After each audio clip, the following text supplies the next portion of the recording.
We're back, Benjamin. It's been a while. It has been a while, and we've made some changes as well. I don't know if there's anybody actually on here right now. Maybe It it'll take a looks while. different already. Yeah, the masses will come in over the course of this The millions. newly designed weekly show. It is STX Weekly Episode 1. We're starting from 0 or from 1 again, correct? Yes, we will count it as STX Weekly 01. Which, by the way, Ben, where are you taking it from? Again, in Cape Town. I'm not sure. I think the last episode that we recorded, I was back in Berlin from Cape Town for a Maybe. couple of reasons: Omicron, passport expiring, business things to do in Berlin. Then I decided to skip the winter, going back to Cape Town and enjoying it.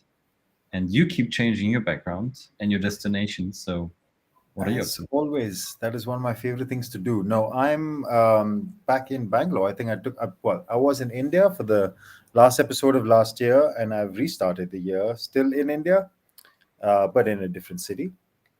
But unfortunately, you'll see me grabbing tissues and stuff at some point, but just for my nose, it's running, unfortunately, and not in the best way. So, starting the first episode, not in the best shape, but we'll get better. We'll get better. And then we have room for improvement. That's also good. But tell the audience why a new format, why a new name, why all of this. That is an excellent point, Ben. So, yeah, we are back on our Sports Tech X channels. For anybody who's here and people who watch it later, Hello Sports Tech, HST, which was the brand that we were carrying all of this content on last year, including all our review videos and all the other good stuff that we did. Well, we're going to take a little bit of a break from it. Why? Yeah, because Ben and I are busy running around all over the world, doing all sorts of things, getting our passports stamped, and talking about NFTs, talking about innovation and funding and stuff. There's so much happening, to be honest, in the world of sports tech right now that yeah, we just couldn't give it the time that we wanted to give it. So for now, we're going to pause HST, bring the focus back to STX, Sports Tech X, which is our original brand, and yeah, keep talking about the business of sports tech, which is what our focus is going to be. We're going to bring you the latest in latest news, latest context, latest everything, but focusing on the business, focusing on funding, focusing on investment, all that stuff, rather than talking about consumer, which was always B2C, which was what HST was. STX, our B2B brand, that is what this show is going to be. Yeah, nothing to add. So you get business related news from a business channel, what STX is. Full stop. Exactly. And you might remember it from last year. Typically, we will provide you with the top 5 news that we have seen over the course of the previous week. Because our last episode has been, I don't know, mid-December, I think. There's lots of news that happened during the course of time. So for today, we're going to change the format a little bit. We have a top 10, but for the number 10 to number 6, we're going to keep it brief and quick. Just going to mention what happened, and then we switch to the usual format, discussing news number 5 to 1 a bit deeper. One thing up front before we start, adding a different caption here. This channel is now gonna happen, or this content is now gonna happen under our Sports Tech X brand, like Ron said, and this is the URL where you will find it under. Anything to add there, Ron? No, I think we're good to go. Yeah. Today we're doing 10. Otherwise, next week onwards, when you tune in, you'll see our regular programming of 5. But there's so much news, Ben, and you're going to kick us off, yeah? Yes, exactly. And I have so many tabs open in my browser. It's unbelievable. I'm going to Yeah, start I felt like we should do this with some speedy music, like how they do the news anchors do that, the quick bulletin at the start of the show with that music background. Yeah, we also need a ticker, like with the Yeah, latest we news. do. We need a lot of things, yeah. We need a lot of things, indeed. All right. First, we're gonna talk about a bunch of major acquisitions that have happened. Your dog seems to enjoy that part of the show. Um, Yeah, I know. it's not Upa's music. having at it. But, um, It's yeah, we got a bunch of deals. So four deals that we wanted to highlight actually. First one being the Zone, taking things even more serious than they have already taken them. They are nearing a deal with BT Sport for 800 million US dollar. The Zone is backed by a millionaire. They are trying to acquire more and more rights over the world. And one key market with key rights is definitely the UK, with Premier League and Champions League rights, like one of the best rights packages that you can get out there. And yeah, that deal is coming closer. And when I was reading the article, I was amazed that BT Sports has around 5 million total viewing households, and I think somewhere it says that Zone has 11 million. I didn't know that the difference is that big. So that is an interesting one coming up. Next acquisition, or mega acquisition, Microsoft acquires Activision Blizzard, famous, legendary gaming company with all the brands that you see here. I mean, nothing more to add. Basically, some of the household names in gaming, and they paid quite a price for it. Microsoft's biggest acquisition ever, 68.7 billion US dollar. So that was not cheap. But everybody is bullish on gaming and sees the market potential there. So it might turn out to be a smart move. Acquisition is one that we've talked about multiple times. That was in the making for quite a while. No New York Times are not going to subscribe now. Yes, the New York Times acquired The Athletic for close to $500 million, or a bit more than $500 million US dollar in cash. The headline says it all. New York Times has this goal of 10 million subscribers. And I think somewhere in the article, I've read it before, maybe you have the numbers in mind, Ron. I think the New York Times has 8 million subscribers, and the Athletic has 1.2, 1.5, something like this. So with this deal, they're getting closer to the goal that I have set themselves. And last acquisition, number 4, that we wanted to talk about, is also a very interesting one. Fanatics, a company that's been on an incredible journey over the last couple of years, who is the majority shareholder in Candy Digital with all the NFTs that they're producing, but also being a big player in the collectibles market, has now bought Topps, the company that's been around for ages and that had this massive deal with the MLB for, I think, 70 years for the trading cards. Lost that deal last year. SPAC fell through, put them in a really weak position, but still were able to secure the UEFA Champions League rights. Fanatics has acquired them. Now it becomes a very interesting package that Fanatics has done there. And interesting acquisitions in the market. There was a quick run through. My background is birds. I'm not sure if you heard them, Ron. You have dogs. So we got quite an animal-ish show today. Yeah, we're close to nature, that's for sure. Let's get more animalistic. Kind of. No, we're not He's back. gonna talk. He's We're gonna talk about funding rounds now. Starting with Animoka, we talked about Tops and Fanatics, and you've heard the word NFTs used a lot on this channel. Animoka, one of the biggest brands to go around in this space. They raised a tidy sum of money, $360 million at a $5 billion valuation. It's all about the metaverse. It's all about the metaverse. Yeah, we're going to get into that. You can see from this huge list of investors, some pretty big guys making some pretty big bets. Worth pointing out that Animoka had raised $200 million last year already in 2021. So they're starting the year with a bang. And there are lots of other companies that this article mentions. The subsidiary Sandbox also, it's a pretty famous company in the space, raising $93 million last year. Excuse me, you'll have to bear with my coughing. And nice segue, because Animoka is one of the investors in the next story, FanControl Football, who raised 40 million, and they have done that by Animoka Brands is one of the companies. So FanControl Football getting closer to the NFT, digital assets, metaverse space. In fact, FanControl Football, by the way, I should mention, if for anybody who's not familiar with it, it's basically this: everything that happens on the field is in some way connected, or it's controlled by fans. Fans vote for the teams that play, and the teams are decided. The rosters, the uniforms, the logos, stuff like that is decided by fans. That's where the league. They raised a lot of money. In fact, I didn't know how big they were.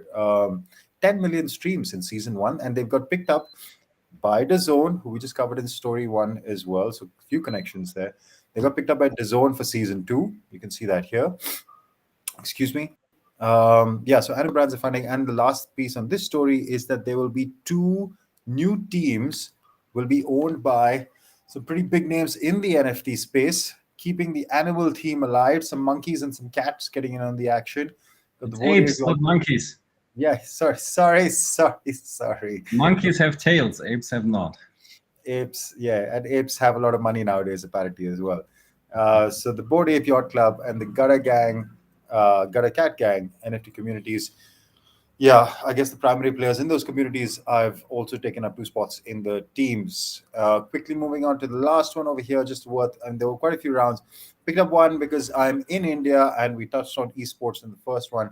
A company that not everybody might know, but some of you might. A company called Router raised 25 million from another fund. Router previously raised investment from, they were part of Berlin-based Lead Accelerators cohort, I think a couple of years ago. Lead is also participating in this round. Sorry, Advantage and Lead Sports and Health Partners are participating in this round. This is an esports play. Router has become, we talked about Microsoft in the first one, so keeping that theme alive. Router is going to be India's number one game streaming platform. 8.5 million monthly active users, 30 million downloads. Yeah, so they've been pretty big for a while, and they're trying to get bigger and bigger. 2.5 million streamers and expanding that base to as big as, because they can see 700 million gamers expected in India by 2025, and Router wants to get their chunk of it. There we go, Ben. I'm rooting apes now. Yes. Finally, a bit late, but at least something. Yeah, let's move on. I mean, you mentioned streaming. Let's continue that theme here. If the page finally loads. We are moving on to Netflix's newest activities in the sports space. Drive to Survive, that is something you have convinced me, contrary to me convincing you of apes.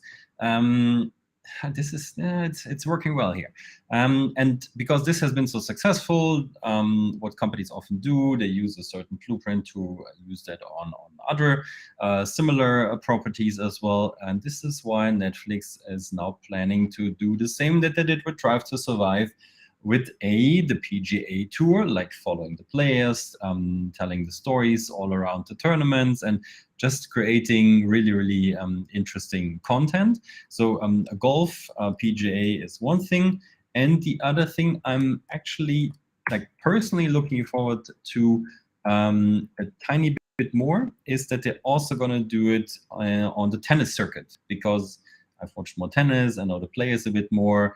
They're all a bit, or some of them are a bit eccentric, so I can imagine there's some really good stories around there. But also because I don't know much about the golf circuit or circus, then I'm happy to learn more about the players there.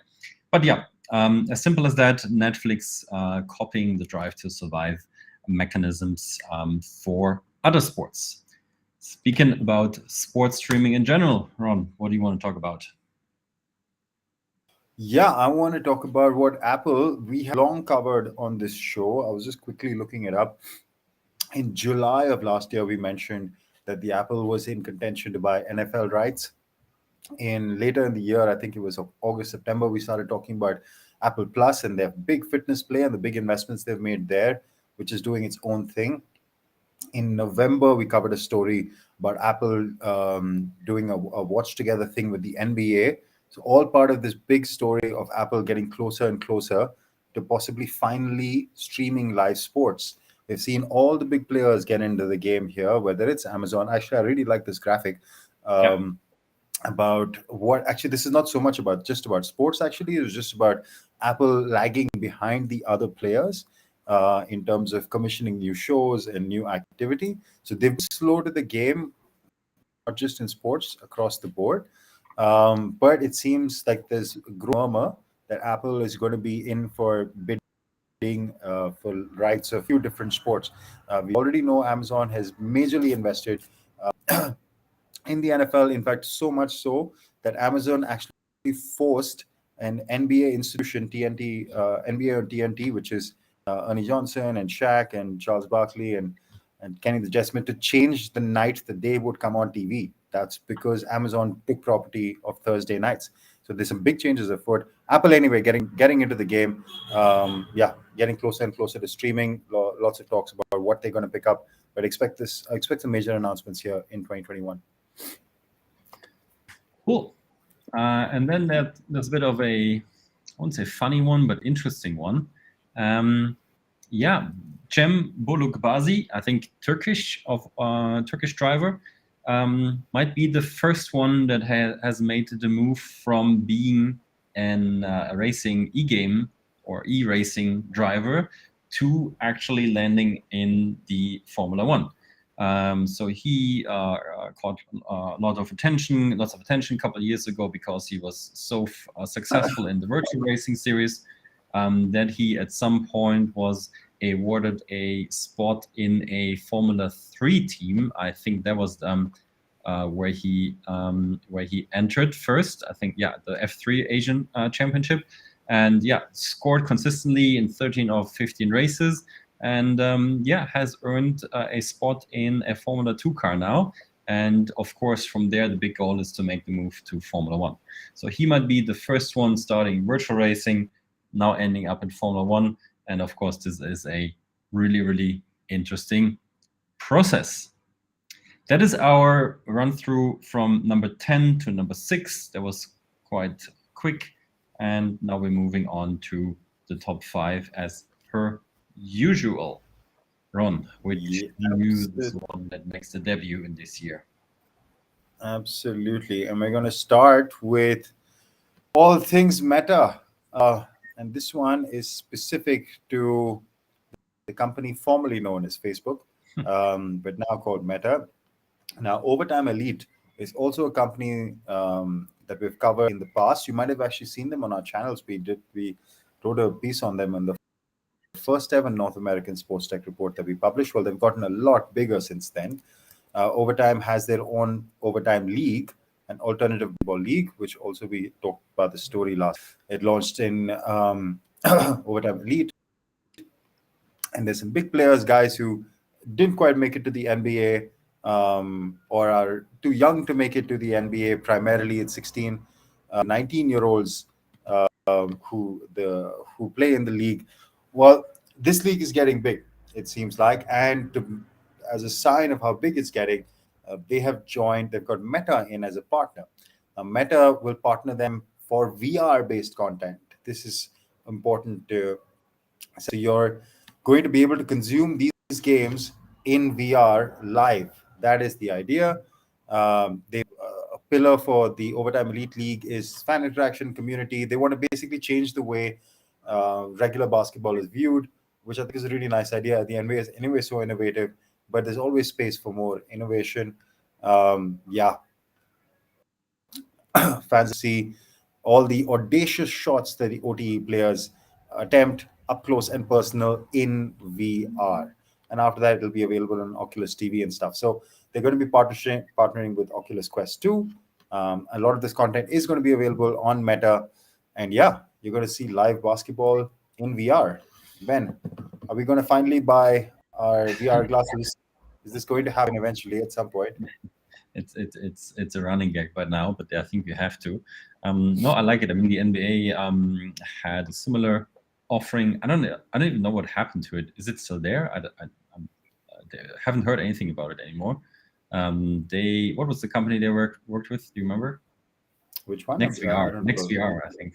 Yeah. Oh yeah, that was, yeah. I mean, then Apple actually went and acquired Next VR. This was like 4 years ago, and I think that's actually a really good point because I think next VR, they just felt that the technology was not up to scratch. And eventually that company kind of fizzled away and got acquired by Apple. So they tried something once, didn't quite work then. And maybe over time will show them the path to success. Yeah, or maybe Apple, once acquiring those sports rights, will use Next VR again. But in general, I mean, Overtime Elite obviously has a younger target group because also the players are a bit younger. Also, maybe then also more open to test, a VR coverage. So I like that one. Next one, more tech. Actually, not the news is not too deep or not too long. It just says that the MLB is now moving forward with their robot umpires. We might have talked about it before. I'm not even sure anymore. But the MLB is testing robots for automated strike zone detection. So detecting whether a ball is a strike or not.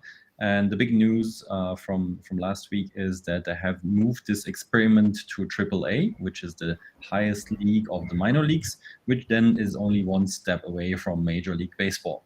So this seems to become reality, and I think if this works well, if players and coaches and other involved parties are happy, we're going to see that soon in the MLB.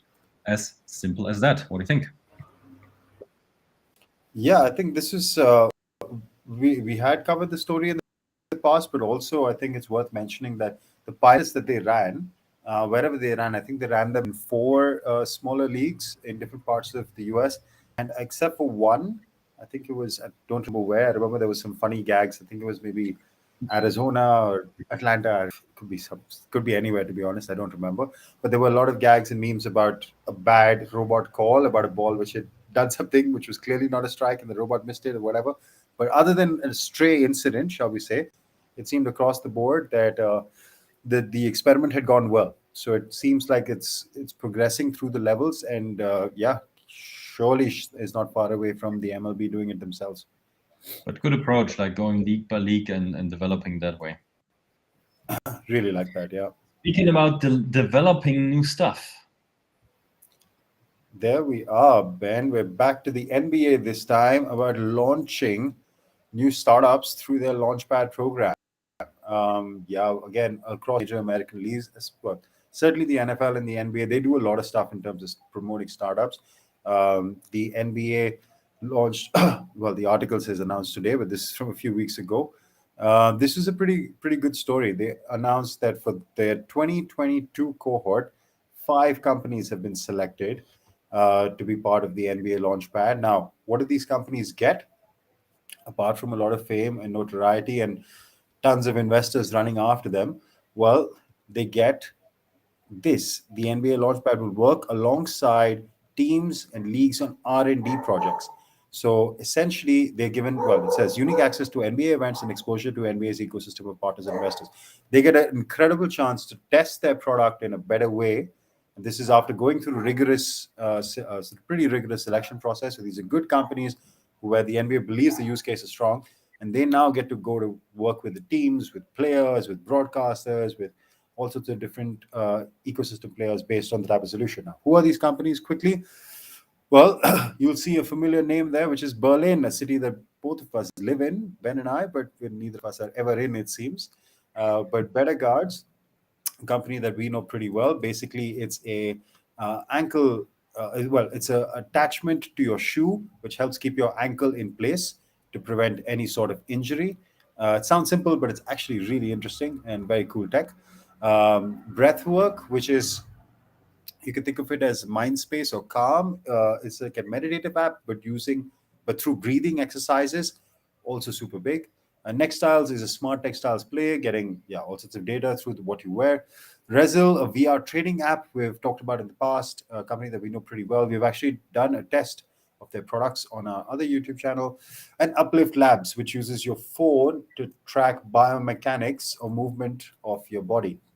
And based on the data the phone captures, what the phone camera captures, it gives you positions, or maybe your hip is too out, or bend your knees a bit more, blah blah blah. Bunch of coaching tips based on your phone camera. So 5 very cool companies that the NBA will go pretty far with. Ben, which one do you like? Yeah, it won't come as a surprise because we worked a bit closer with Better Guards in Berlin. We actually pointed out that this innovation challenge exists, so we can tap ourselves on the shoulders a bit that they are on the list. Now, I just really like them. They just work like a seat belt in your car, but just for your ankles. So before you make any weird movements, that little add-on secures you. By the way, it's also available as a sock, so you don't have to attach it to your shoe. And there's tons of other stuff they have planned and in the making. So definitely a company to watch out for. But also, I mean, some of the others we know, Rezel for a long time, Uplift Labs, I think also part of Stadia Ventures, Cohort. So some familiar names there, not surprising. Quickly, actually, since Ben just mentioned it, Stadia cohort, well, I think we're supposed to be part of it, but we're here right now. Stadia's latest cohort selection process is already started or will start soon. So yeah, watch out. There'll be more news coming from Stadia in what, a few months. Today is just the first part of judging, but yeah, Stadia does a really good job with these kind of startups. Exactly. There's a bunch of companies in the NFT space who also do an excellent job. Yes, And but we I'm have gonna go get a cup of coffee. Maybe yeah, go for a drive. Yeah, hop at the shower. I'll let you have fun. You're a funny guy. You're so funny that you didn't mention the last company in the caption here, but it's fine. I'm going to speak on it anyways. So we have 4 news for you. First one being that Tom Brady's autograph, a marketplace we've talked about a couple of times already, has secured 170 million US dollar in funding in Series B. Valuation was not shared, but the Series A funding where they I think they got 25 or 35 million was at 700 million valuation already. So you can imagine how big the valuation is now. And interestingly, the round was led by some heavyweights: Andreessen Horowitz, Kleiner Perkins. So yeah, really big names, not necessarily coming from sports, but believing in this. And yeah, they just want to expand the platform, like they said here. Um, Expanding the community at scale. And one key aspect of that is finalizing partnerships. And as we know, many partnerships in this space are quite costly, especially if you want to secure some licenses. Sometimes you have to give some securities, all of that. Started well, expanding, and they have a bit of a niche, I always feel, because they have not the traditional player cards, not the traditional highlight clips. They have, like, I'd say, special items that are autographed. So I think they have positioned them well in themselves well in a good way. Second one being Candy Digital. Also about them, we spoke multiple times. A majority shareholder is Fanatics. They have secured the MLB rights that Topps basically lost. But now Topps is part of Fanatics, so they're basically all one now. Even though the Fanatics, the Topps name is supposed to stay, as some articles said. But Candy Digital, they have sold a bunch of MLB NFTs already, not the ones that are currently still under the Topps license portfolio, not player cards, but a bunch of other stuff like special cards, stadium connected, some trophy things. And so far, you were only able to buy, but you couldn't sell. And now they finally opened their marketplace. So now the big trading is going to happen as they hope. And on the first weekend, they generated 2.7 million US dollar in sales, which was a good start. And now we have to see how they are going to continue this. And also continue this. And also the big question is, are they going to have everything separate, like Fanatics and Candy and Topps and whatnot? Or are they going to merge that at some point in some way? And I'm going to ask you your opinion on all 4 at some point, Ron. I did not forget you. Just want to make the run through. This one I was actually happy to see because this was in the making since forever, it feels. So when you went to the Dapper website, there was always the UFC logo somewhere, but nothing really happened. And last weekend, I believe, finally Dapper Labs and the UFC opened their marketplace called UFC Strike, which is basically the equivalent for NBA Top Shot. And I went on there and bought 2 packs. So I have Series 0 editions from UFC Strike, which I hope will make me super rich at some point. Yeah, that is not so much of interest for you guys, but this is my involvement there, and that platform is finally live. And last one being StockX. If you're not familiar with it, company that sells used goods, mainly shoes. The good thing, or the value add that they provide, is that they are checking if every shoe that they have on their platform is an authentic one. So if you want to sell a shoe, you need to send it to them first. They check it, they keep it at their facilities, and if somebody buys it, then they're going to send the shoe there. What they have introduced is, because we want to keep the NFT theme going, they're linking the sneakers, the physical sneakers, with NFTs, and people can just trade the NFTs instead of having to trade the shoes. That is something we have seen in the trading cards business already, where companies like Dips and others would store the physical items for you under the best conditions, making sure it's the original, and then people just trade the NFTs or fractions of the NFTs. So that might be something StockX might introduce at some point as well. All right, quick run through. Ron, Autograph, Candy, UFC, StockX. One or two that you want to pick and comment on, or maybe all four? I don't know. No, I mean the fundraise is the fundraise for Autograph. I mean, they'll keep doing what they do. Actually, of the four stories, I like the StockX one the most. I think the replacement of the NFT as the trading asset is interesting use case, which will continue to grow. I think StockX does have an element of like people want to wear the shoe, maybe not outside, but occasionally as well. Whereas a trading card, you literally don't do much with.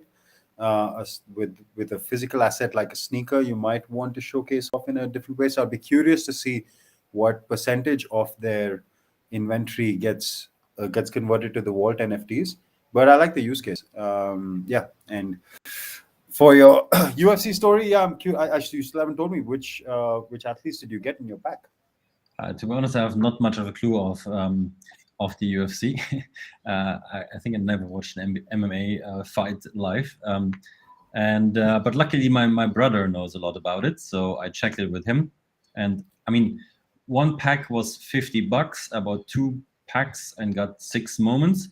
And he said, yeah, one might be okay, but the rest is probably not so great. It's one fight that MMA fans seem to know about. It was this comeback fight of one of the Diaz brothers against this other guy that fought once before.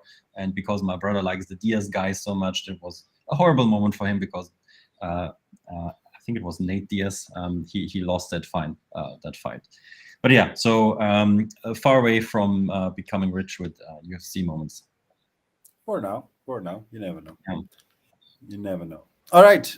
Speaking of more digital moments, we will finish with the huge battle that is raging between Nike and Adidas in the, let's say, digital world.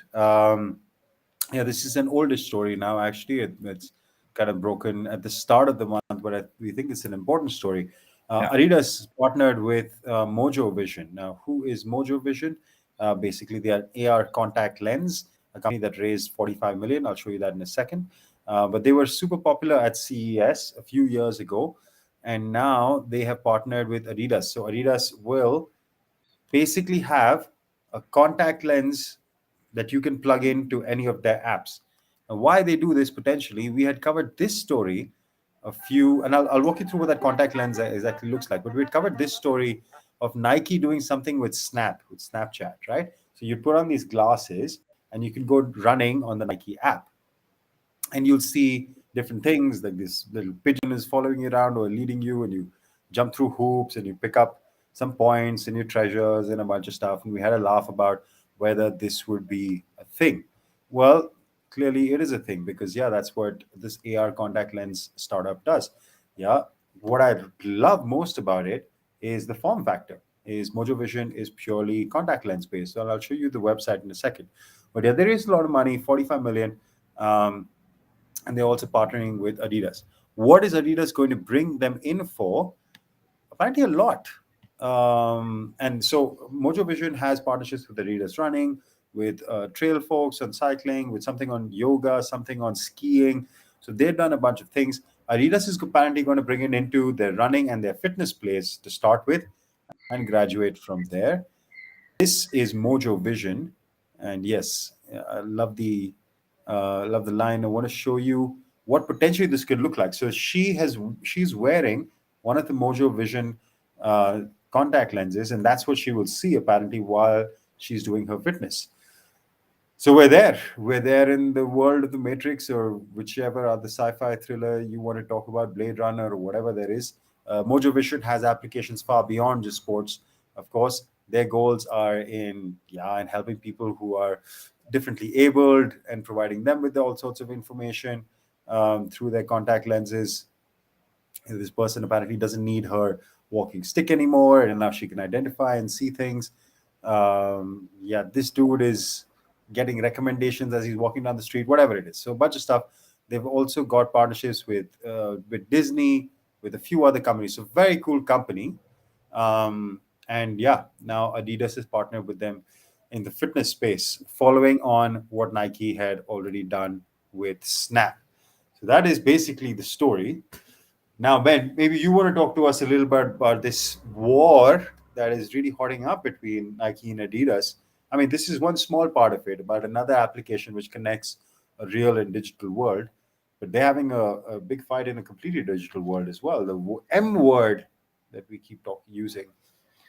Yeah. I mean, there's Nike Land on Roblox. Adidas is more going the Decentraland way, or no, Sandbox way. Sorry. Yeah. And one board, Nike board Artifact. Adidas is partnering with the Bored Apes and Pixel World. So they're going at it. And yes, it is still a battle, but more importantly, I think both will earn very significant amounts of money with it down the road. So I think there are two winners in this fight. And this is another field. There's enough market share for both of them. And yeah, this is something that will come if you like it or not. I expect more modifications over the future. I mean, we see tons of stuff with, I don't know, implants and, I don't know, sweat stitches and all of that. So yeah, I think this is just the beginning. The only thing that I don't like is I'm not good with contact lenses. I know if you have some experiences with them, but I just cannot wear them for long. So I don't know, maybe 5K run or 10K run, maybe that's max. But I'd be so curious to test this because just imagine, like, you don't wear any glasses, you don't wear any goggles, and you see new stuff, and it's motivating and it's cool stuff. So I just really want to test this. Yeah, exactly. I mean, I've touched wood so far, at least in the 36 years of my life, I've never had to wear glasses or contact lenses, but I would definitely give this a shot. I would definitely check them out. I mean, in fact, it immediately made me think, why would we be wasting all our time with those Google glasses and Google lenses and all that stuff all those years ago? I mean, contact lenses existed that. No, of course, the reason is maybe the technology to go from that form factor, which is self-charged and all those things, to go to this form factor, which is basically a transparent film. That's a fair advancement in technology. So yeah, but thankfully we bypassed that lens phase, which was never really going to kick on. And but now we're here in this contact lens phase. And this is a thing I definitely would love to check it out. I didn't know. I mean, we should have maybe made a trip to CES. I would have gone there just to wear these if that was possible. Yeah, but that's it. That is our week done, Ben. Exactly. And timing is good because I need to run. I'm getting picked up in 5 minutes. And yeah, full Very stop. good. Enjoy your evening, Ben. I will try not to lose my nose in a box of tissues. Please I'll do do my so. best. Yeah. And Well, yeah, see you next that- week. A potentially different time. We just had to do it today because of some scheduling issues on my we'll side. figure it out. This is episode 1. We'll be back soon. See you guys. Exactly.